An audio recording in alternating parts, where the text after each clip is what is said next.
The entire country of Elbaf is in disarray. Emo showcases a glimpse of his haki that could possibly rival that of Joy Boy's, and out of all the things he could have pulled out from his magic book, he pulls out a shotgun. Yup. This is One Piece chapter 1150. Let's go. Chapter starts out pretty basic. The giants are running towards the kids. They're trying to save them still, with Dory and Broggy, of course. They meet with Colin and the other kids, and Colin is crying so much. He's like, my daddy got pierced. It's kind of like he pierced my mother, which I don't know how, but you know, we move, okay? This is Copacabana and this is Ripley and whatever. We move on from that. We know that normal human beings can have the deed with giants in the One Piece story. We don't know how, but I guess Oda has a big imagination, if you know what I'm saying. Still, Colin is saying to the other giants, oh, my daddy got pierced and he's down at the underworld. Please do something. They're like, who did that? It must be that girl over there. Whoa. Yo, she's floating? Are we DBZ right now? Are we Black Clover? What's going on? Okay. This is the sound of a new power system in the One Piece story. And let me tell you guys, this power system came at a perfect moment. Just the thought of the Straw Hat crew being pretty capable of haki power system, it's time to introduce a new one. Why? Because Luffy is not gonna have a match whatsoever. He's got an OP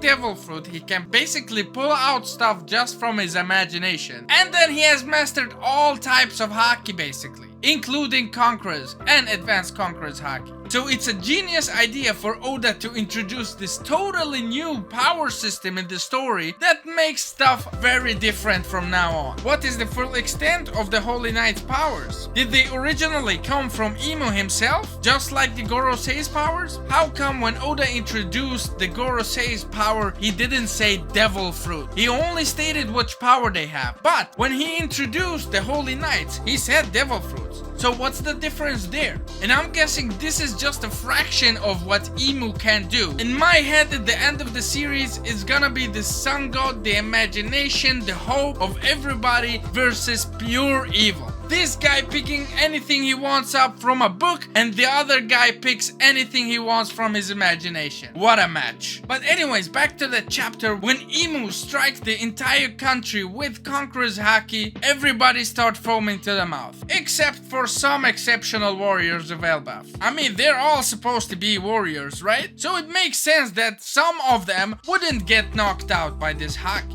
Like, for example, Dory and Broggy and maybe Ja Rule, even though he's quite a bit away. And it's quite funny how much the Holy Knights are afraid of Emu. They keep knocking him off every 2 seconds.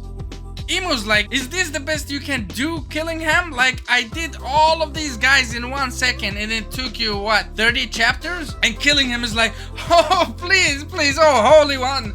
Oh, great one, please. These nightmares, they come out of these holes and they keep on coming. Even if they get killed, they keep on coming again and again and again. Please, oh Holy One, my power is great. I'm an asset to you. Don't kill me. Because of course, they probably know what happened with Saint J. Garcia and... was it his name? Saint J. Garcia? Yes, Saint J. Garcia Saturn. They probably know what happened to him. Yeah, basically, his life got extracted out from him. How? We don't know. Was it Emu's powers? Probably. Did he extract them from Saturn? Yes, at the ending of last arc. How did he do that? We have no idea. Why did Saint J. Garcia die from it? I'm guessing because he was a normal human being that was granted these powers once upon a time, a long time ago, but once these powers got removed from him, then the age caught up and then he was reduced to dust. Lead the line of whelps, Summers. Right away, oh High One, right away! The Straw Hats are like, wait. Copacabana just took care of you, man. How are you still alive? Or is it because Emu's here giving you more power? What's going on here? And one of the best moments of this chapter is when Nico Robin starts pulling on the thorns trying to get out. Because she can't be standing there waiting for Sanji or Zoro or Luffy. She's gotta do something herself. And in my thoughts right now, probably you have to stay away from Gunko or Imu. Please stay away from them because all they want is to kill you. You're so important to them that they wouldn't just capture you like everybody else. They would just kill you right then and there. So please, Robin, please do something other than go against Gunko. Please, because you're basically gonna get killed. And then Imo Gunko says, the question now is with whom we will parley, using these whelps as bait. And you know guys, I'm kind of tired already from Imu because of his speech pattern. I mean, bro, we're not living in the 15th century. Speak correct English, for the love of God. And I don't even speak correct English, but I don't understand you, bro. Like, make me understand. People that speak correct English do not understand. So please, please, Oda, do not make the final villain only speak like thy so I saw, sir. I just butchered that, but you know what I'm saying, right? And then finally, the big moment of the chapter, Dory rushes in. Or is it Bragi? I think it's Bragi. I think it's Dory. Dory and Bragi is the same character to me. Yes, okay? You know what? You guys leave it in the comments below. Which one was it to face Gunko first? Okay, was it Dory or Bragi? But yeah, I think it's Bragi. I think it's Bragi, guys. And Bragi is holding her, almost crushing her to death, but she's still unfazed. And the first thing, while she is talking smack, the first thing she pulls up from her magic book, you know what? It's a freaking shotgun, bro. Pow! Shoots off his arm, makes him into a devil, going inside a circle of magic and coming outside much bigger, much stronger, blitzing his friends, not even letting his friends complete the sentence. He just blitzed them and wipes them all out. She completely turned him into a demon, and Bragi, and a couple of other giants as well. And let me just tell you right now, this moment was foreshadowed in the beginning of the arc, maybe even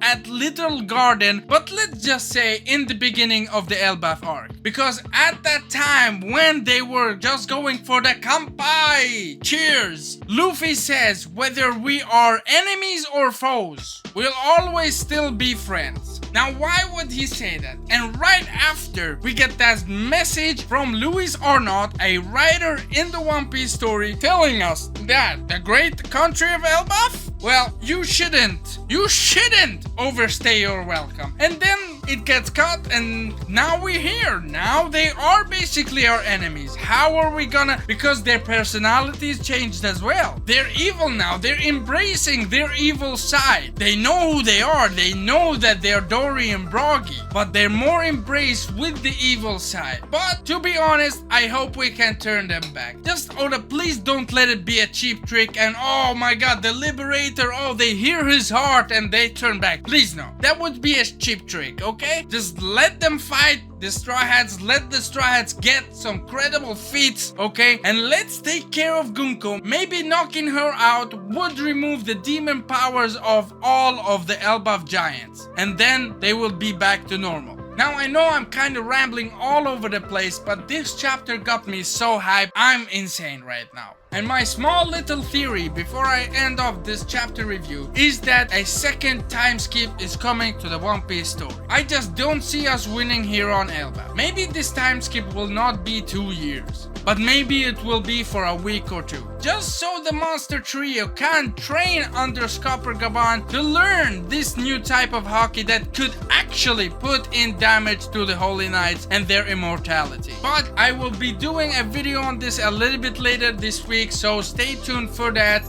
Yeah, the ending of the chapter, everybody's turning into demons. Stuff is getting scary. Nobody knows what's going on. People telling Ja Rule, yo, Ja Rule, you gotta escape. They're coming for your head. Because basically, you're the eldest one there. People are gonna listen to you. But if you're dead, I can pronounce Dory and Bragi the kings and I can control them from afar, and now you're my kingdom. So maybe this is why Elbaf Kingdom was was cut off from the world government just so Emo could not get a hold of them and make them his own. So they tell Ja Rule, yo Ja Rule, you gotta run, man. No, they coming after you and now they're bigger and stronger. Bro, please get the hell out of here. And he's like, yo, who do you think you're talking to? I have a sword in my head. I'm a proud warrior of Elbaf. Nobody's running here. I'm gonna face them head on. And maybe he pulls out the sword and I don't know, it becomes Exodia, the strongest being. I don't know. Okay, maybe we'll get to find out more about Loki and the situation with Loki's father, King Harald, of what happened there. Was he evil? Was he good? Why did he tear off his own horns?